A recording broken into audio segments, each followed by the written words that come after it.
Selamat pagi sahabat Alkitab yang terkasih. Marilah kita mengawali hari ini dengan melakukan perenungan akan firman Tuhan. Bacaan Alkitab kita pada hari ini berasal dari kitab Keluaran pasalnya ke-36 ayat 31 sampai 34. Dibuatlah juga kayu lintang dari kayu penaga, 5 untuk papan-papan pada sisi yang satu dari kemah suci, 5 kayu lintang untuk papan-papan pada sisi yang kedua dari kemah suci, dan 5 kayu lintang untuk papan-papan kemah suci yang merupakan sisi belakangnya pada sebelah barat. Dibuat oranglah kayu lintang yang di tengah menjadi melintang terus di tengah-tengah papan-papan itu dari ujung ke ujung. Papan-papan itu disalut dengan emas. Gelang-gelang itu dibuat dari emas sebagai tempat memasukkan kayu-kayu lintang itu. Dan kayu-kayu lintang itu disalut dengan emas. Pada zaman sekarang, manusia sedang hidup dengan kebudayaan yang saling mempertontonkan segala hal personal kepada publik secara masif. Misalnya saja kehadiran media sosial yang alih-alih digunakan sebagai ruang untuk berekspresi, justru tidak jarang berubah menjadi alat untuk mengadu gengsi.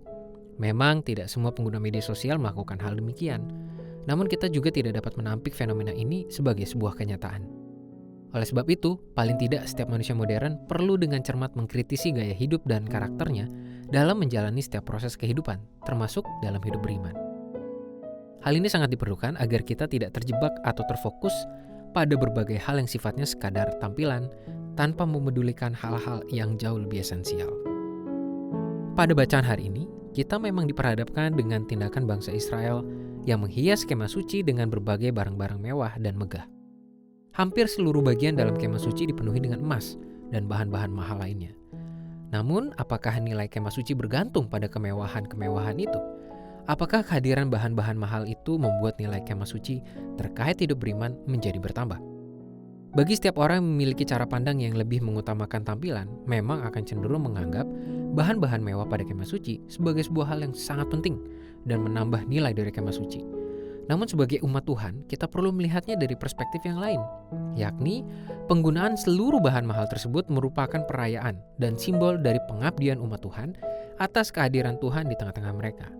Tentu saja, nilai materi sebanyak apapun tidak akan pernah layak mengimbangi keberadaan Tuhan. Namun paling tidak penggunaan bahan-bahan mewah dalam kemah suci, pertama-tama menjadi cara paling konkret untuk dilakukan sebagai ungkapan pemuliaan mereka atas Tuhan. Selanjutnya, ungkapan syukur ini pun perlu dilanjutkan dalam cara yang jauh lebih esensial, seperti pewujudan nilai-nilai firman Tuhan itu sendiri. Sahabat Alkitab, gedung gereja dan ruang ibadah yang semewah apapun akan menjadi tidak bernilai ketika kita tidak mampu menghasilkan wujud sikap hidup yang sesuai dengan nilai-nilai kebenaran firman Tuhan. Hal ini juga berlaku dalam setiap aspek tampilan yang kita miliki. Ingatlah, iman bukanlah persoalan tampilan, melainkan perihal kualitas pribadi dalam menjalani kehidupan sesuai dengan firman Tuhan. Marilah kita berdoa.